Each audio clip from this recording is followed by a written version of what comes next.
Hi friends, గతంలో మన తెలుగు రాష్ట్రాలలో డ్రైవింగ్ లైసెన్స్ గానీ లేదా లెర్నింగ్ లైసెన్స్ గానీ డౌన్లోడ్ చేసుకోవాలంటే దానికి సంబంధించి ప్రత్యేకంగా పోర్టల్ ఉండేది. కానీ ఇప్పుడు అన్ని రాష్ట్రాలకు కలిపి ఒకే పోర్టల్ ని ఆవిష్కరించారు. దానినే సారథి పరివాహన్ అంటారు. ఇప్పుడు ఈ పోర్టల్లోనే మీకు డ్రైవింగ్ లైసెన్స్ కానీ లెర్నింగ్ లైసెన్స్ కానీ ఎలా డౌన్లోడ్ చేసుకోవాలో స్టెప్ బై స్టెప్ చెప్పబోతున్నాను. వీడియోని లైక్ చేసి ఛానల్ ని సబ్స్క్రైబ్ చేసుకోగలరు. సో మొదటగా క్రోమ్ బ్రౌజర్ ని ఓపెన్ చేసి సెర్చ్ లో sarthi.parivahan.gov.in అని టైప్ చేస్తే సైట్ పైన వచ్చేస్తుంది. లేదా డైరెక్ట్ లింక్ డిస్క్రిప్షన్ లో ఉంది, చెక్ చేసుకోవచ్చు. సో సైట్ ఓపెన్ అయ్యాక ఇక్కడ ఎగ్జిట్ కొట్టేయండి. తర్వాత కింద మీ స్టేట్ ఆంధ్రప్రదేశ్ లేదా తెలంగాణ అని సెలెక్ట్ చేయండి. తర్వాత ఇక్కడ మెయిన్ స్క్రీన్ లో ఫస్ట్ టేబుల్ లెర్నింగ్ లైసెన్స్ ని సెలెక్ట్ చేయండి. ఇప్పుడు ఇందులో లెర్నింగ్ లైసెన్స్ సంబంధించిన సర్వీసులు అన్ని కనిపిస్తాయి. సో ఇక్కడ ప్రింట్ లెర్నింగ్ లైసెన్స్ ఫామ్ 3 ని సెలెక్ట్ చేయండి. ఇప్పుడు ఈ విండోలో కింద ప్రొసీడ్ ని సెలెక్ట్ చేయండి. ఇప్పుడు ఇక్కడ మన లైసెన్స్ ని 3 విధాలుగా సెర్చ్ చేసి డౌన్లోడ్ చేసుకోవచ్చు. ఒకటి అప్లికేషన్ నంబర్ ద్వారా, రెండవది లైసెన్స్ నంబర్ ద్వారా, మూడవది మొబైల్ నంబర్ ద్వారా.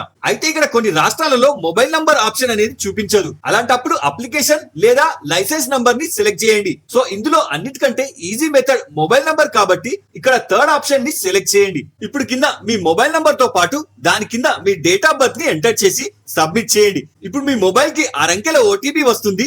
దాన్ని ఎంటర్ చేయడానికి ఇక్కడ ఓకే చేసి ఓటీపీ ఎంటర్ చేసి సబ్మిట్ సెలెక్ట్ చేయండి. అంతే, మీ ఒరిజినల్ లెర్నింగ్ లైసెన్స్ డౌన్లోడ్ అయి ఓపెన్ అయిపోతుంది. సో మన నెక్స్ట్ వీడియోలో డ్రైవింగ్ లైసెన్స్ ని కూడా ఎలా డౌన్లోడ్ చేసుకోవాలో చెప్తాను. ఈ వీడియోలో మీకు ఏమైనా డౌట్ ఉంటే నాకు కింద కామెంట్ చేయండి. ఇలాంటి మరిన్ని అప్డేట్స్ కోసం వీడియో లైక్ చేసి ఛానల్ సబ్స్క్రైబ్ చేసుకోగలరు. జై హింద్.